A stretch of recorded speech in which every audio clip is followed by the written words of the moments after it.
Ndibulise kuni bathandi bezemidlalo eMzantsi Afrika, ingakumbi kuni balandeli bebhola elikhulu ke laseMzantsi Afrika.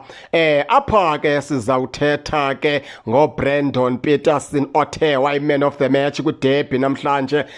Baphulaphuli ke ayimsukelanga laa nto bayi-man of the match uBrandon Peterson okanye akazibonanga man of the match. Baphulaphula usebenze kakhulu zothi ga namhlanje uBrandon Peterson enqanda amanzi engena endlini, usebenzile umfana omdala. Ebekhona ke umqeqeshi wabafana pha umlomzana Hugo Broos ebukele uBrandon Peterson esixhoma isandla sakhe esithi ndiyanqonqoza, ndiyafuna ukubheka kwindebe yehlabathi, ndiyafuna ukubheka kwiWorld Cup. Yonke ke loo nto yawulala pha ke kumqeqeshi wabafana Hugo Broos, ngoba ke uBrandon Peterson akho ndlela ngayenzanga yokuzibonakalisa apha eMzantsi Afrika into yokubana ke ungugolkeeper okhoyo. Kodwa kwenzekalani? iKaizer Chiefs ifela amatyala engawaziyo, okanye iiplayers zeKaizer Chiefs zifela amatyala ezingawaziyo, ngoba uHugo Broos ebeloko ezigxeka njalo, noba seziphefumile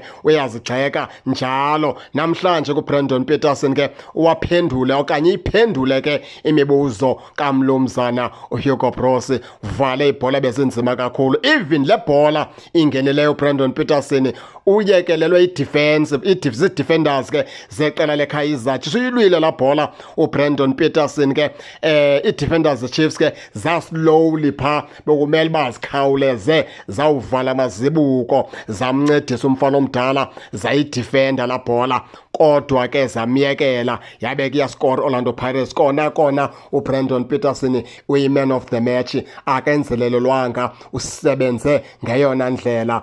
Enye into ke bendiyiqaphela pha, uEden McCarthy unayo indawanyana yofuna uba slowly umfana omdala. Kukhona apho ke bendibona khona into yokubana kugqophozeka lula kwelaa cala lakhe.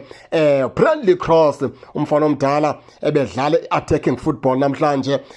Bekukhona ke lapho ke ebekabuye late khona, kodwa ke asinokuqwalasela kakhulu impazamo ngaphezu kokubana ke eperforme kakuhle kakhulu, ngoba ke namhlanje i-man of the match zam ibinguCross okanye uBrandon Peterson. Kukhetho kakuhle kakhulu ke kwakhetha uBrandon Peterson. Kona noCross bendicinga uba ngomnye kwabantu ke ozoba yi-man of the match namhlanje. Kaizer Chiefs ne-Orlando Pirates ke zidlale idraw ka-1-1. Brandon Peterson wayi-man of the match, wavalela ke amathuba i-Orlando Pirates yokubana ke ile inkqenkqeze phambili kakhulu pha kwiloka lapha eMzantsi Afrika. Wayibamba yengqe pha uBrandon Peterson, wathi anindawo ngcono nithathe u1 point bafana abadala kunokubana ndininikeze u3 points. Injalo ke baphulaphuli ke ayikhwenye indlela uBrandon Peterson yewangumdlalo ogqamileyo kwimatch namhlanje kwiderby. Ningake ningene ke nani ke nitshone into yokubana niva njani, nize ningakhohlwa